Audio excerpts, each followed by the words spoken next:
ইরানের একের পর এক হামলায় বিপর্যস্ত ইসরায়েল। এ অবস্থায় আতঙ্কের পাশাপাশি সরকারের উপর ক্ষোভ ঝাড়ছে দেশটির সাধারণ মানুষ।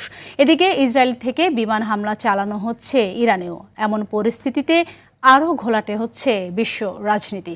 প্রত্যক্ষ পরোক্ষভাবে দুভাবেই বিভক্ত হয়ে পড়ছে বিভিন্ন দেশ। অন্যদিকে জেনেভায় আজ বৈঠক করবেন ইরান, যুক্তরাষ্ট্র, ফ্রান্স ও জার্মানির পররাষ্ট্রমন্ত্রীরা। বিস্তারিত রাকিব হাসানের রিপোর্টে।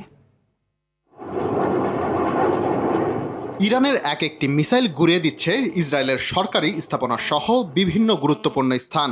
এমন হামলায় হতবাক হয়ে পড়েছে ইসরায়েলিরা। জীবন বাঁচাতে ছুটছে দিক বিদিক। সাময়িক বন্ধ করে দেওয়া হয়েছে উত্তরাঞ্চলের রেল যোগাযোগ। ইরান ও গাজায় হামলা করায় দুঃখ প্রকাশ করেছে ইসরায়েলের সাধারণ জনতা। নেতানিয়াহু সরকারের উপর বাড়ছে তাদের ক্ষোভ। ইরানের ক্ষেপণাস্ত্র ছোড়ার 3টি কেন্দ্রে হামলা চালানোর কথা জানিয়ে এতে এক কমান্ডার নিহত হয়েছে বলে দাবি করেছে ইসরায়েলি সেনাবাহিনী।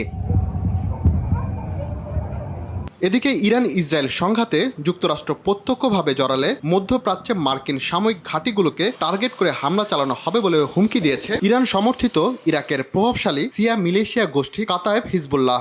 আমরা আবারও স্পষ্টভাবে জানিয়ে দিচ্ছি, যদি যুক্তরাষ্ট্র এই যুদ্ধে জড়ায় তবে উন্মাদ ট্রাম্প তার স্বপ্নে দেখা $1 ট্রিলিয়ন এই অঞ্চল থেকে আদায় করার আশা চিরতরে হারাবেন। ইরান ইসরায়েল সংঘাত 7 দিন গড়িয়ে আজ শুক্রবার 8ম দিনে পড়ল। এই ইস্যুতেই আজ ইরানের পররাষ্ট্রমন্ত্রীর সঙ্গে যুক্তরাষ্ট্র, ফ্রান্স ও জার্মানির পররাষ্ট্রমন্ত্রীদের বৈঠক হবার কথা রয়েছে। برای نخستین بار پس از دهه‌ها রাকিব হাসান, RTV।